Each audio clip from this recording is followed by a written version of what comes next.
நான் உங்க ஹேமா பேசுறேன். இன்னைக்கு வந்து நம்ம ரெசிபி வீடியோ எடுத்துடலாம். என்ன ரெசிபினா தேங்காய் பால் சாதம் முட்டை கிரேவி பார்க்கலாமா? வாங்க. ஸ்டவ் பத்த வச்சுக்கலாங்க. பாத்திரம் வச்சுக்கலாம். எண்ணெய் ஊத்திடலாம்.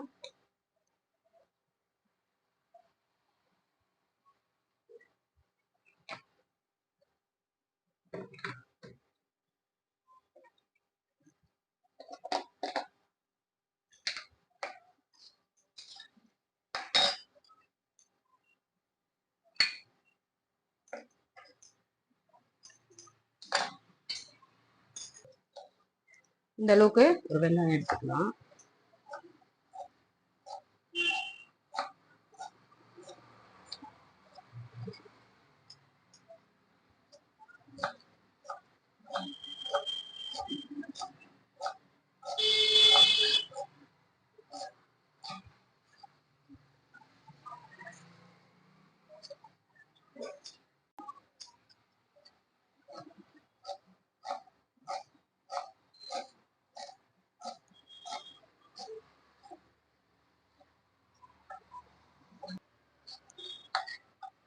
நம்ம வந்து 1/2 கிலோ அரிசி தான் எடுத்திருக்கிறோம். அதனால 2 வெங்காயம் போட்டுக்கினா போதும். மீடியம் சைஸ் வெங்காயம் அரிஞ்சிக்கினா போதும்.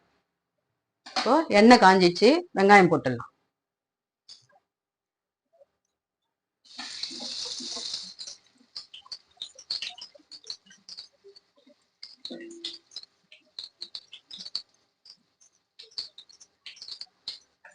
வெங்காயம் போட்டாச்சு.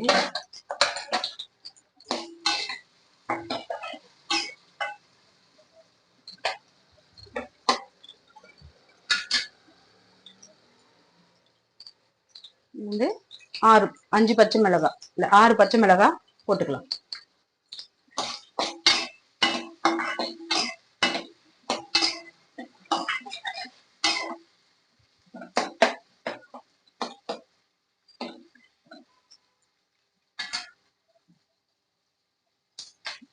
தக்காளி கட் பண்ணிக்கலாம்.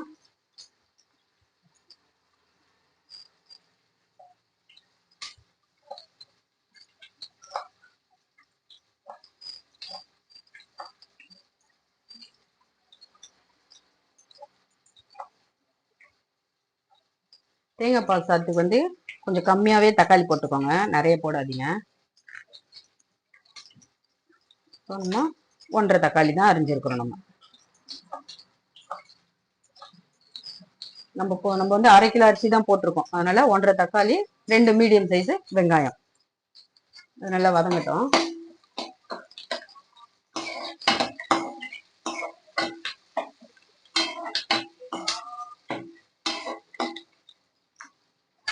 வெங்காயம் வதங்கிறதுக்கு கல் உப்பு போட்டுக்கலாம்.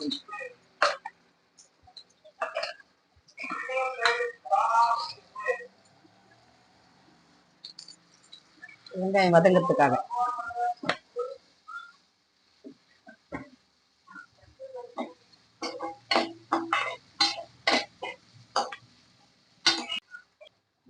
கொஞ்சம் வதங்கட்டும். அதனால மூடி போட்டுக்கலாம்.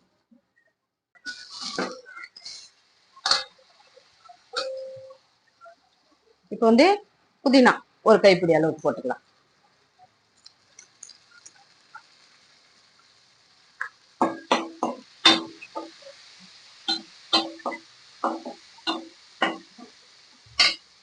இப்போ இந்த கட் பண்ணி வச்சிருக்கிற தக்காளியை போட்டுக்கலாம்.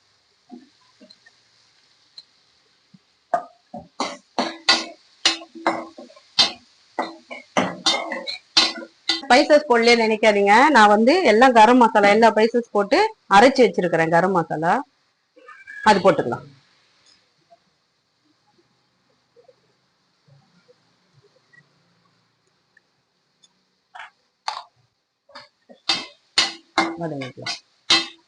வந்து இஞ்சி பூண்டு பேஸ்ட் போட்டுக்கலாம்.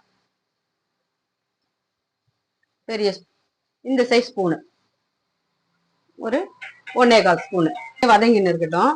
நம்ம வந்து இப்போ தேங்காய் பாலுக்கு தேங்காய் அரைச்சிக்கலாம்.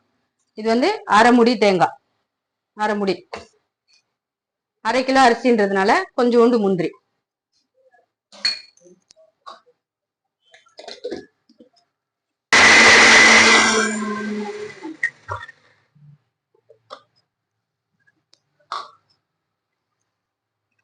தண்ணி ஊத்திக்கலாம்.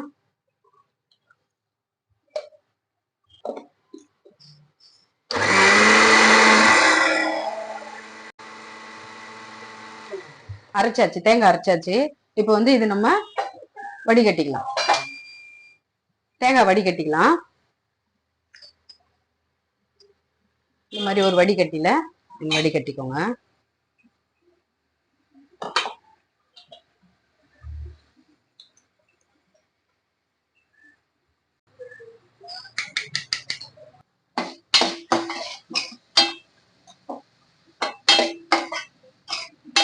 நம்ம வந்து பட்டாணி போட்டுக்கலாம். பட்டாணி போட்டாச்சு. உருளைக்கிழங்கு போட்டுக்கலாம்.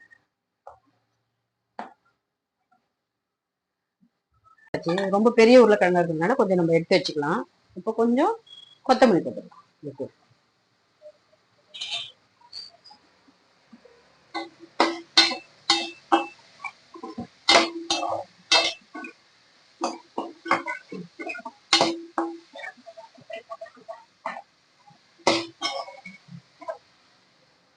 இப்போ கொஞ்ச நேரத்துக்கு மூடி போட்டு மூடி வச்சுக்கலாம்.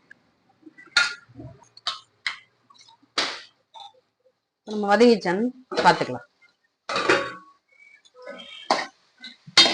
நல்லா வதங்கிடுச்சு. இப்போ நம்ம அரைச்சி வச்ச தேங்காய் பாலை ஊத்திக்கலாம். இந்த அழகுல 2.5 போட்டிருக்கிற அரிசி. சோம்பு எடுத்துக்கலாமா?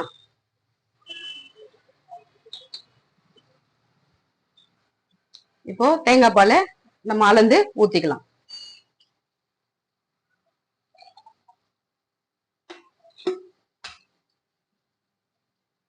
ரொம்ப திக்கா இருக்குது இல்ல, அதனால கொஞ்சம் தண்ணி. நம்ம 2 அழகு அரிசி போட்டதுனால இது வந்து 1க்கு 1 2. அப்போ இன்னும் கொஞ்சம் தண்ணி ஊத்திக்கலாம். இப்போ 2 அழகுக்கு நம்ம தேங்காய் பாலும் தண்ணியும் சேர்த்து ஊத்திருக்கிறோம். இன்னும் ஒரு அரை அழகுக்கும் நம்ம இப்ப தண்ணி ஊத்தணும். இப்போ ஆல்ரெடி நம்ம இந்த சொம்புல 2 சொம்பு ஊத்தி இருக்கிறோம். இப்போ அந்த அரை அழகுக்கு தண்ணி இந்த அளவுக்கு ஊத்தியாச்சு. இப்போ நல்லா கலந்து விட்டுக்கலாம்.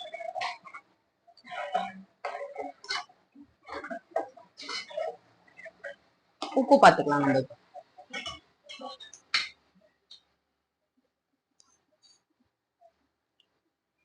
உப்பு கரெக்டா இருக்கு.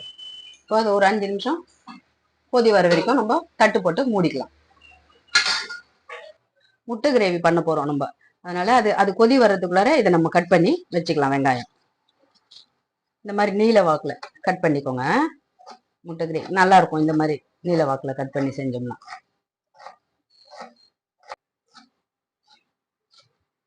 நம்ம 5 முட்டை போட போறோம், அதனால வெங்காயம் கொஞ்சம் ஜாஸ்தியாவே சேர்த்துக்கலாம். கிரேவி வரும். வெங்காயமும் தக்காளியும் நம்ம கொஞ்சம் நிறைய சேர்த்தோம்னா கிரேவி கொஞ்சம் கிடைக்கும் நம்மளுக்கு. அதனால்தான்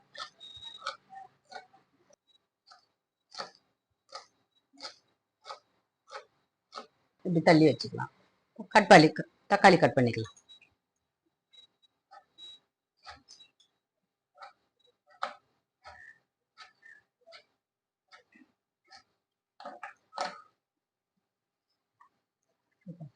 இன்னொரு தக்காளி கட் பண்ணிக்கலாம்.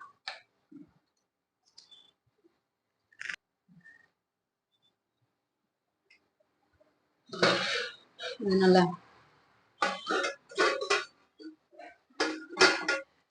பால் வந்து கொதிக்கும் வந்தாச்சு. நம்ம அரிசி போட்டுடலாம். ஆல்ரெடி கழுவி தான் வச்சிருக்கிறேன் நான் அரிசி.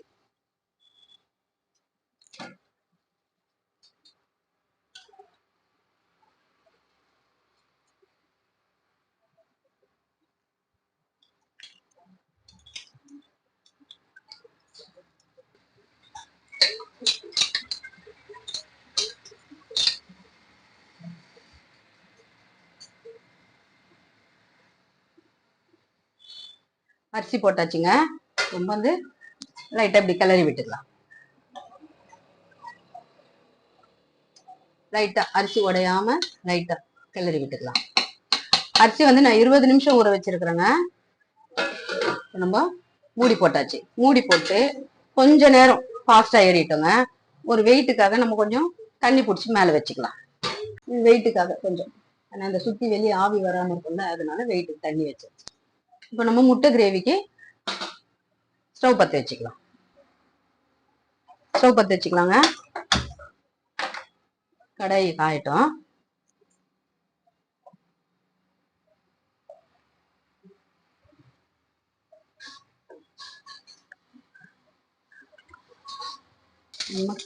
கடாய் காஞ்சி வச்சுங்க. எண்ணெய் ஊத்திக்கலாம்.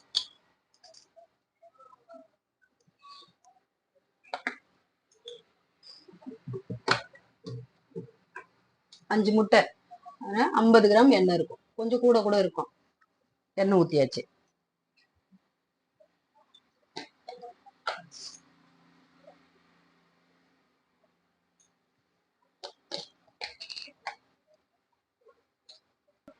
கடுகு போட்டுக்கலாங்க.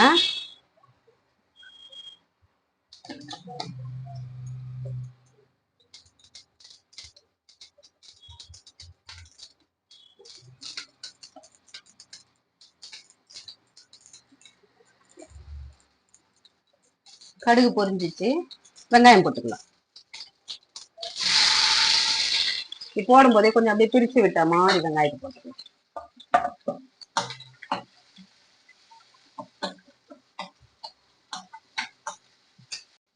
வெங்காயம் வதங்கட்டும்.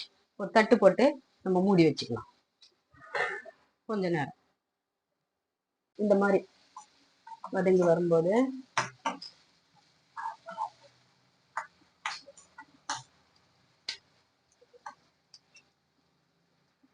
இப்போ நம்ம ரைஸ் வந்து அந்த அனலை கொஞ்சம் கம்மி பண்ணிக்கலாம். கொஞ்சம் உப்பு போட்டுக்கலாம். உப்பு போட்டுக்கலாம்.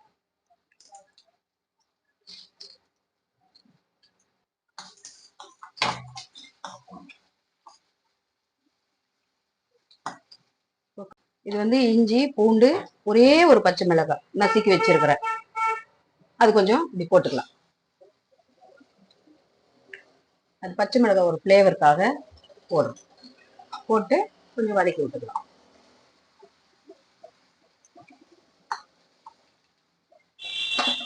வந்து அரைச்சி வச்ச கரம் மசாலா கொஞ்சமா போட்டுக்கலாம். சும்மா வாசனைக்காக தான் கொஞ்சமா.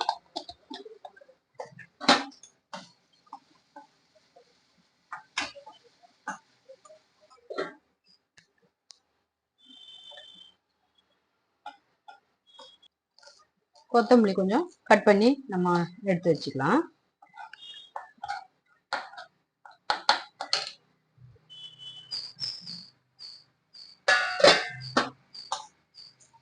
இது வதங்கி வந்துருச்சுங்க. இந்த அளவுக்கு வதங்கினா போதும். இப்ப நம்ம தக்காளி போட்டுக்கலாம். அரிஞ்சு வச்சு தக்காளி போட்டுக்கலாம்.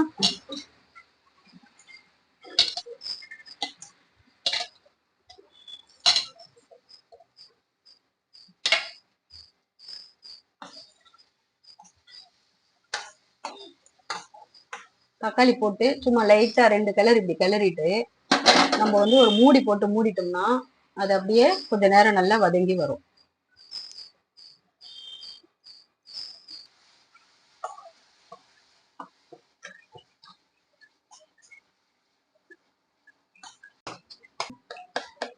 கொஞ்சமா மஞ்சத்தூள் போட்டுக்கலாம்.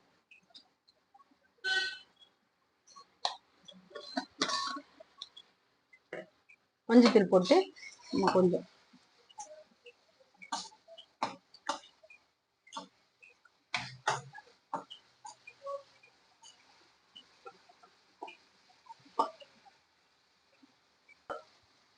மிளகாத்தூள் போட்டுக்கலாங்க. மிளகாத்தூள் போட்டுக்கலாம்.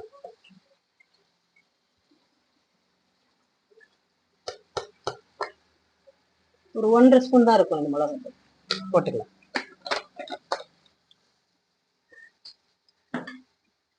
மிளகாத்தூள் போட்டு நல்லா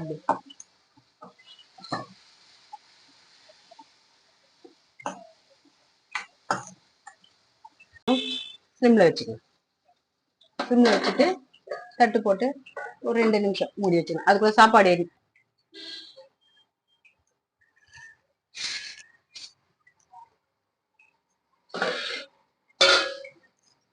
முக்கா பதத்துக்கு வந்துச்சு. கிளற எல்லாம் வேணாம், நம்ம பார்த்தா போதும் எந்த லெவல்ல இருக்குதுன்ட்டு. மூடி வச்சிடலாம்.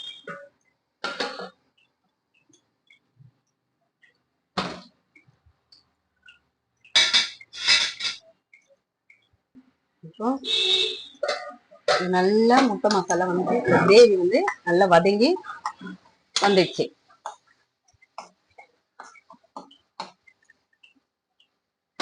இப்போ வந்து இது வந்து கொத்தமல்லி கருவேப்பிலை அரிஞ்சு வச்சிருக்கிறேன், அது போட்டுக்கலாம். போட்டுட்டு ஆல்ரெடி வேக வச்சு முட்டை 5 முட்டை உரிச்சு வச்சிருக்கிறேன், அதையும் போட்டுக்கலாம். நம்ம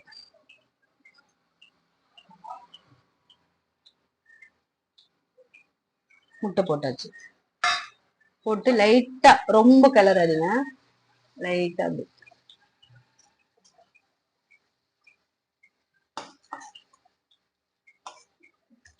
கொஞ்ச நேரம் மூடி வச்சுக்கலாம். மசாலா, முட்டை மசாலா ரெடி ஆயிடுச்சு. இப்போ நம்ம ஸ்டவ் ஆஃப் பண்ணிக்கலாம். ஆஃப் பண்ணிட்டு இந்த மாதிரி ஒரு பாத்திரத்துல நம்ம மாற்றி வச்சுக்கலாம்.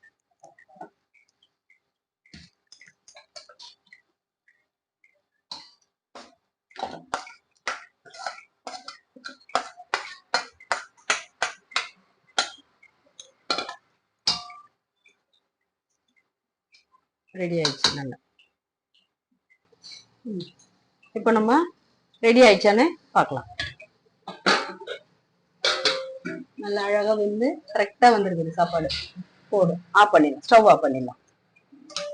சாப்பாடு ரெடி ஆயிடுச்சு. கொஞ்ச நேரம் இப்படியே மூடி வச்சுக்கலாம். நம்ம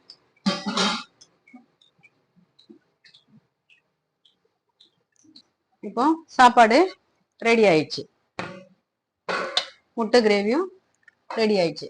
இப்போ நம்ம சாப்பிடலாம்.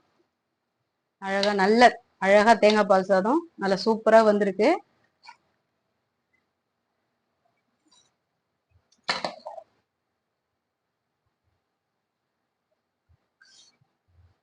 முட்டை கிரேவி வச்சுக்கலாமா?